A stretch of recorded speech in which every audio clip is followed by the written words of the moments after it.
সোনা নরের ভাই এমন কি শুনিয়েছে, কিছুই তো বুঝলাম না, কিছুই জানি না, কিছুই পারি না, কিন্তু এত মায়া লেগেছে, এত প্রশান্তি পেয়েছি। জীবনে অনেক গান শুনলাম, জীবনে অনেক রং তামাশা করলাম, বিনোদন করলাম, কিন্তু মনের মধ্যে প্রশান্তি পাই নাই। অনেক মেডিসিনও খাইলাম, মনের মধ্যে কোনো শান্তি পাই নাই। আজকে তোমার বন্ধু যা তেলাওয়াত করলো, যদিও কিছু বুঝলাম না, কিন্তু এত প্রশান্তি পেলাম রে, জীবনে মনে হয় এর চাইতে বড় প্রশান্তি আর কিছু হতে পারে না। ও জামাল আব্দুল নাসের, আমরা যখন তা শোনার পরে মুগ্ধ হয়ে গেলাম, পাগল হয়ে গেলাম। তা বুঝলে কত ফায়দা, বুঝলে কত উপকার, তা জানলে, তা বুঝলে আমল করলে কতই না ফায়দা হয় রে জামাল আব্দুল নাসের।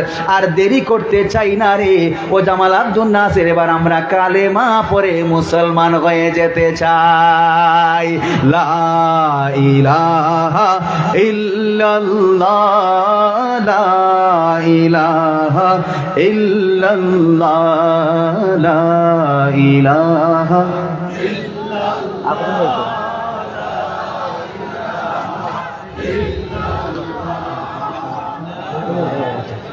লা ইলাহা ইল্লাল্লাহ, লা ইলাহা ইল্লাল্লাহ, লা ইলাহা ইল্লাল্লাহ, লা ইলাহা ইল্লাল্লাহ, লা ইলাহা ইল্লাল্লাহ, লা ইলাহা ইল্লাল্লাহ।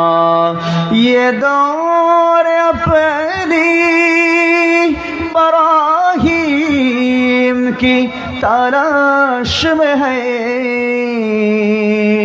ये दौर अपनी बराहीम की तलाश में है, सरम के दागे जहाँ ला इलाहा इल्लल्लाह,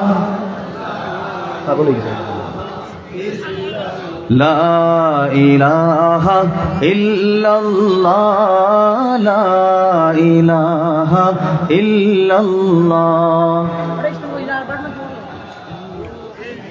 মুহতারাম হাজিরিন, মেহমান চলে এসেছেন, আমি এখনই মাইক ছেড়ে দিতে হবে।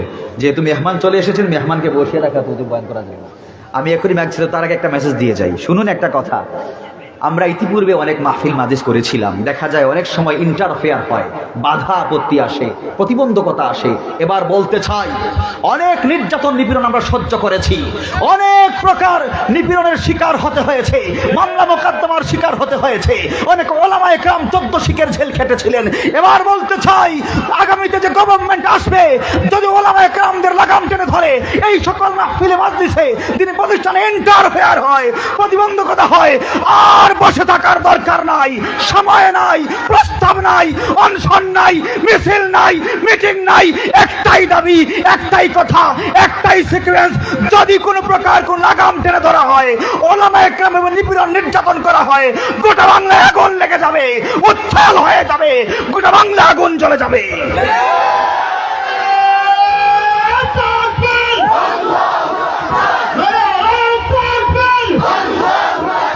মনে রাখবেন আর একটা কথা, মুহতারাম হাজিরিন, বলতে চাই যেই কথা, এই বাংলার মাটিতে এখন দালাল বেনিয়া শয়তানের দলেরা, এমনকি ভ্রান্ত উদ্ভ্রান্ত শয়তানের দলেরা, দূষর বেনিয়া দালাল গোষ্ঠীর এখনো বসে ঘাপটি মেরে বসে আছে, টার্গেট করে রেখেছে, গুপ্ত সন্ত্রাসী, গুপ্ত খুনি রেখেছে। যারা এই নীতি নৈতিকতার কথা বলবে, ইনসাফের কথা বলবে, তাদেরকে লুকিয়ে পেছন থেকে মাথায় গুলি করতে চায়।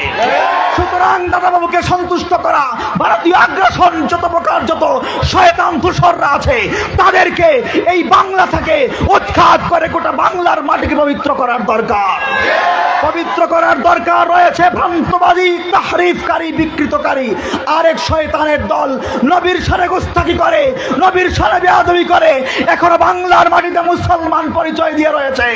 বলতে চাই, অনেক রিকোয়েস্ট করেছি, অনেক আবেদন নিবেদন করেছি, আর কোনো আবেদন নিবেদন নয়, আর কোনো ধরনের কোনো সিকোয়েন্স নয়, আর কোনো প্রস্তাব নয়, একটাই কথা, একটাই দাবি, কাদিয়ানি কাফের, কাদিয়ানি কাফের, কাদিয়ানি কাফের। আসসালামু আলাইকুম ওয়া রাহমাতুল্লাহ।